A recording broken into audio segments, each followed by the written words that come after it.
Bonjour, bienvenue à cette capsule financière. Aujourd'hui, je vous raconte une histoire abracadabrante où argent, sexe, adultère et accusations criminelles font un ménage assez tumultueux. C'est l'histoire d'un type, un professionnel dans la quarantaine, célibataire, divorcé je crois, qui rencontre une dame sur un site de rencontre. Jusque-là, tout va bien. Et il tombe amoureux et finalement, la dame s'en va vivre avec lui. Semble-t-il qu'elle a déjà été téléphoniste ou qu'elle a eu une petite compagnie de télémarketing. Il lui fait une place dans la grande maison et avec le temps, elle commence à chigner un peu qu'elle aimerait avoir une part de la maison, etc., qu'elle en fait beaucoup. Et il lui donne une part de 30 000 $ de sa grosse maison. Et le temps passe quelque peu et finalement, elle est très impulsive et colérique. Et le monsieur finit par, en bon québécois, sauter la clôture. Donc, la madame devient de plus en plus agressive. Il semblerait que le monsieur avait des marques de violence, des graphings, des bleus. Elle le bombardait de coups de poing et tout. Il a été averti qu'il était mieux de porter plainte parce que ça pourrait se revirer contre lui. C'est très délicat. C'est quelqu'un dont il ne connaissait pas le passé.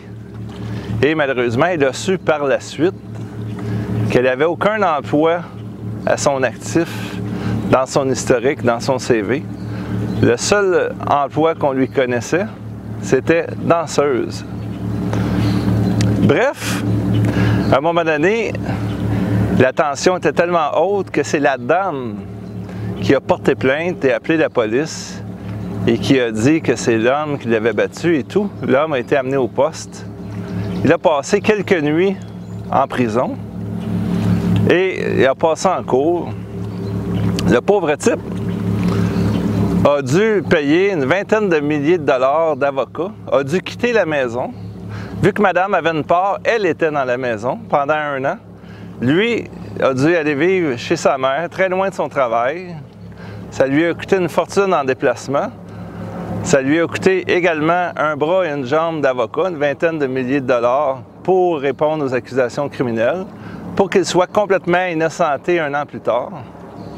Ensuite, il l'a poursuivi au civil parce qu'elle voulait avoir son 30 000 $ et a décidé de dépenser cet argent-là en frais d'avocat pour être certain qu'elle ne l'aille pas. Fait que finalement, elle n'a jamais eu son 30 000 $, mais pendant l'année où notre gentil monsieur était en retraite fermée, madame, elle était dans la maison du monsieur et faisait la fête avec ses amis. Et c'est monsieur qui acquittait les notes des frais de maintenance de la maison. Tout allait bien. Bref, une fois cette rocambolesque histoire terminée, bien, le monsieur a calculé que ça lui a coûté un grand total d'une 60aine de milliers de dollars de ne pas avoir vérifié les références de la nouvelle venue.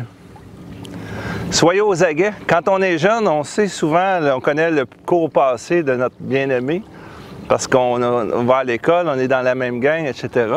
Mais plus vieux, il faut peut-être vérifier avec un petit peu plus de vigilance les références. En espérant que cette petite capsule préventive vous a plu, je vous invite à partager à quiconque serait à la recherche de l'âme sœur ou aurait un ou une nouvelle venue dans les bras. C'est Daniel Pilon, CPA, chroniqueur financier, toujours indépendant.